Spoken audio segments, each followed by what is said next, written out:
اللہ کے حبیب صلی اللہ علیہ وآلہ وسلم نے حضرت ابو ہریرہ رضی اللہ تعالیٰ سے فرمایا، اے ابو ہریرہ، تم کبھی نماز جمعہ کو اور غسل جمعہ کو ترک مت کرنا۔ اپنی پوری زندگی میں چاہے جو ہو جائے کوشش کرنا کہ تم سے کبھی جمعہ کی نماز اور جمعہ کا غسل یہ ترک نہ ہو، بلکہ اللہ کے رسول صلی اللہ علیہ وآلہ وسلم نے یہاں تک فرمایا کہ بلا وجہ صرف سستی اور کاہلی کی وجہ سے اگر کوئی جمعہ کی نماز چھوڑ دیتا ہے، نماز جمعہ ترک کر دیتا ہے، تو گویا کہ وہ اپنے گلے سے اسلام کا پٹا اتار کر پھینک دیتا ہے۔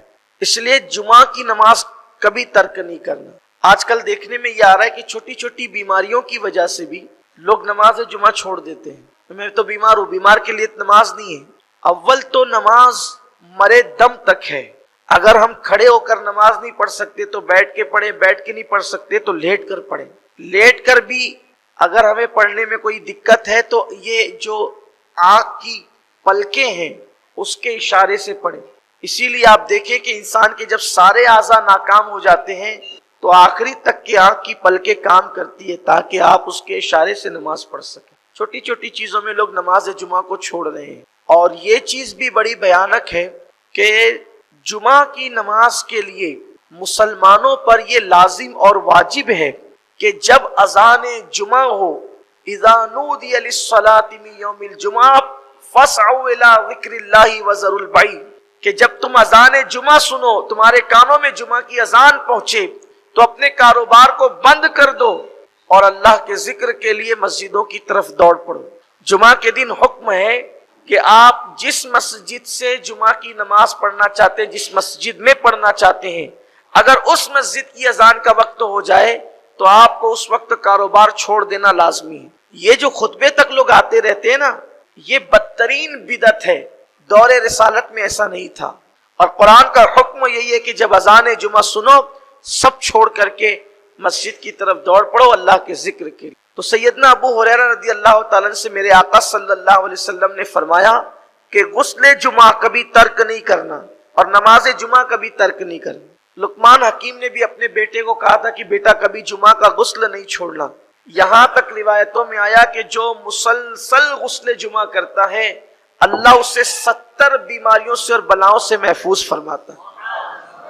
اور حدیث پاک میں یہ بھی آیا ہے کہ جمعہ کا جس نے احترام کیا، جس نے جمعہ کی تعظیم کی، اور شب جمعہ میں جس نے سنت مصطفیٰ کے مطابق وظیفہ زوجیت ادا کیا اور پھر اس نے غسل کیا اور خوشبو لگا کر وہ مسجد کی طرف چلا، تو ہر قطرے کے بدلے میں اللہ تعالیٰ اسے 1 سال کی عبادت کا ثواب عطا فرماتا ہے۔ اور جب وہ مسجد میں آیا اور لوگوں کی کاندھوں کو اس نے نہیں پھلانگا، حدیث پاک ہے کہ مسجد میں آیا لوگوں کے کاندھوں کو نہیں پھلانگا۔ لوگوں کے کاندھوں کو نہیں پھلانگے کا مطلب یہ ہے کہ لوگ بعد میں آتے ہیں اور آگے آگے گھسنے کی کوشش کرتے ہیں، یہ بھی منع کیا گیا ہے۔ بلکہ اللہ کے رسول صلی اللہ علیہ وآلہ وسلم نے سیدنا ابو ہریرہ سے ایک دن فرمایا، اے ابو ہریرہ کیا تم نے جمعہ کی نماز نہیں پڑھی؟ حضرت ابو ہریرہ نے عرض کی، یا رسول اللہ میرے ماں باپ آپ پہ قربان، میں نے تو جمعہ آپ کی اقتدا میں آپ کے پیچھے پڑھا ہے۔ پھر سرکار علیہ السلام نے فرمایا، ابو ہریرہ کیا تم نے جمعہ کی نماز نہیں پڑھی؟ پھر اس کی حضور میں نے تو آپ کی اقتدا میں جمعہ پڑھی۔ پھر اللہ کے رسول صلی اللہ علیہ وآلہ وسلم نے فرمایا، اے ابو ہریرہ کیا تم نے جمعہ کی نماز نہیں پڑھی؟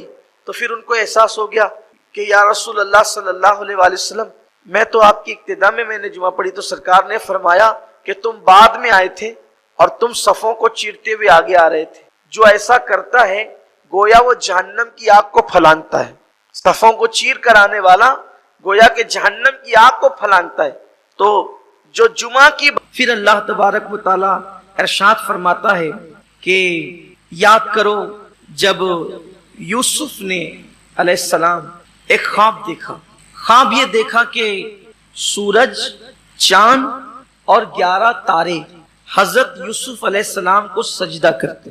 جمعہ کا دن تھا، صبح کا وقت تھا، چاشت کا وقت، حضرت یعقوب علیہ السلام کی گود میں سر رکھ کر حضرت یوسف علیہ السلام سو رہے تھے بڑے خوبصورت۔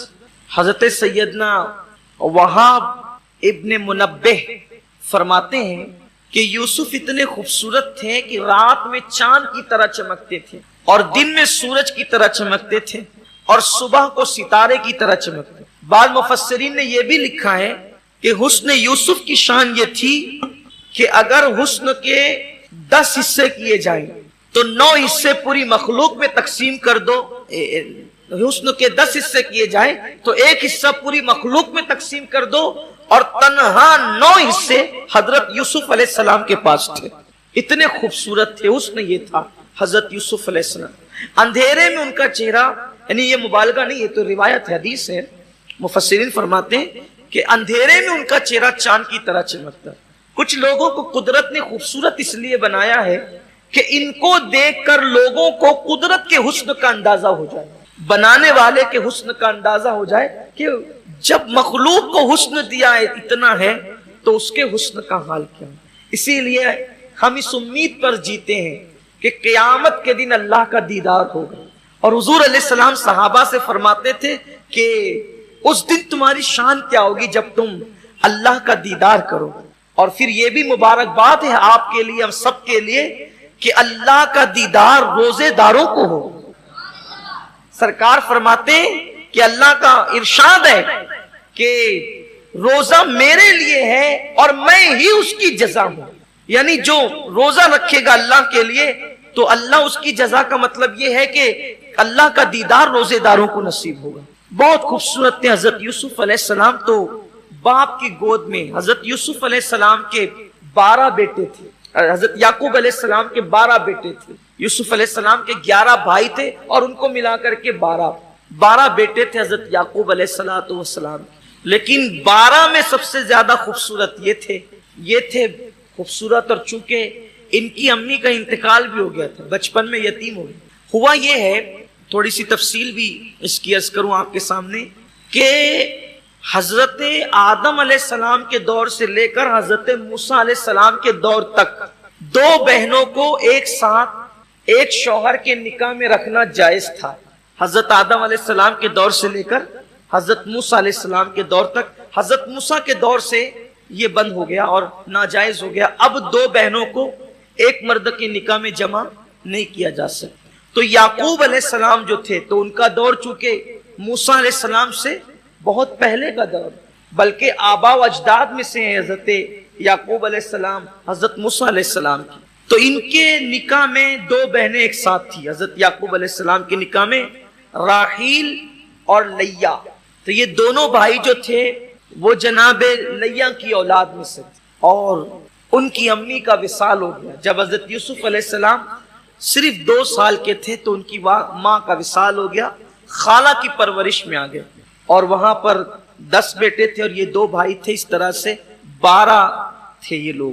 حسن کی وجہ سے اور چونکہ پیشانے میں نور نبوت بھی تھا اور اللہ نے بتا رکھا تھا یعقوب علیہ السلام کو کہ تمہارا بیٹا یہ نبی ہوگا، بہت لاڈ پیار کرتے تھے حضرت یعقوب علیہ السلام. تو گود میں لٹائے ہوئے تھے اور چہرہ دیکھ رہے تھے بیٹے کا اور دیکھتے ہوئے سوچ رہے تھے کہ کیا میرے بیٹے یوسف کا چہرہ زیادہ خوبصورت ہے یا چاند اور سورج زیادہ خوبصورت؟ چاند اور سورج کے پاس حسن زیادہ یا میرے بیٹے یوسف کے پاس حسن زیادہ؟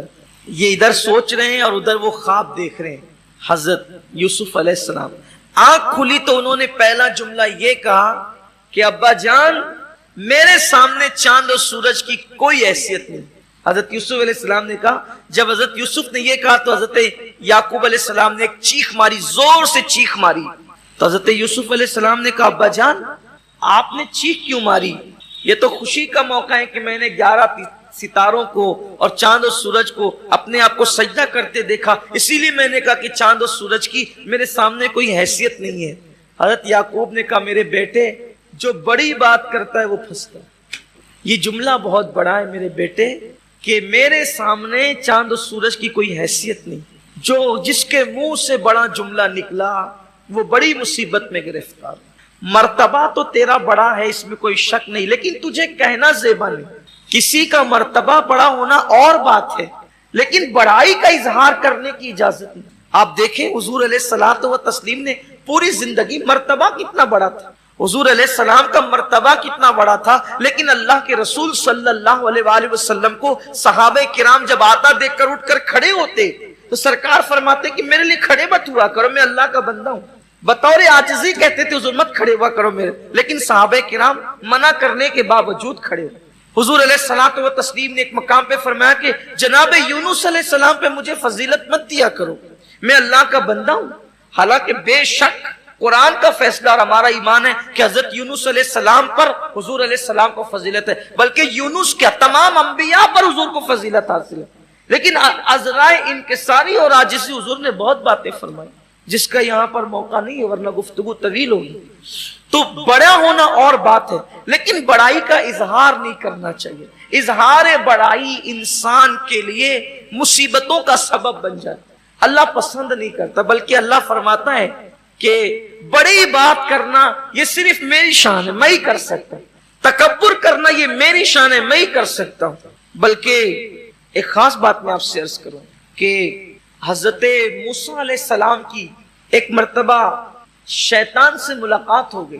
جب حضرت موسیٰ علیہ السلام کی شیطان سے ملاقات ہوئی کوہ طور پر جاتے ہوئے، تو حضرت موسیٰ علیہ السلام نے پہچان لیا شیطان، اور شیطان کو پہچانا اور عصا اٹھایا اور عصے سے اس کو مارنا چاہا کہ میں اس کو ماروں گا۔ اس نے کہا کہ آپ یہ عصا وصا مجھ پہ مت اٹھائیں، میں عصا سے تھوڑی ڈرتا ہوں، مجھے عصا سے ڈر نہیں لگتا ہے اور عصا میرا کچھ نہیں بگاڑ سکتا۔ فرمایا البتہ مجھے جو ڈر لگتا ہے وہ باصفا دلوں سے ڈر لگتا ہے، جن کے دل کینے سے پاک ہیں ایسے دلوں سے مجھے ڈر لگتا ہے۔ اور پھر اس نے کہا کہ اگر آپ مجھے ماریں گے نہیں تو میں آپ کو 4 وصیت کرتا ہوں، میں آپ کو 4 وصیت کرتا ہوں۔ مجھے تو جس دل میں حسد نہیں ہے، جو دل حسد سے پاک ہے ان دلوں سے ڈر لگتا ہے، جو کینے سے پاک ہے ان دلوں سے ڈر لگتا ہے، لیکن اگر آپ مجھے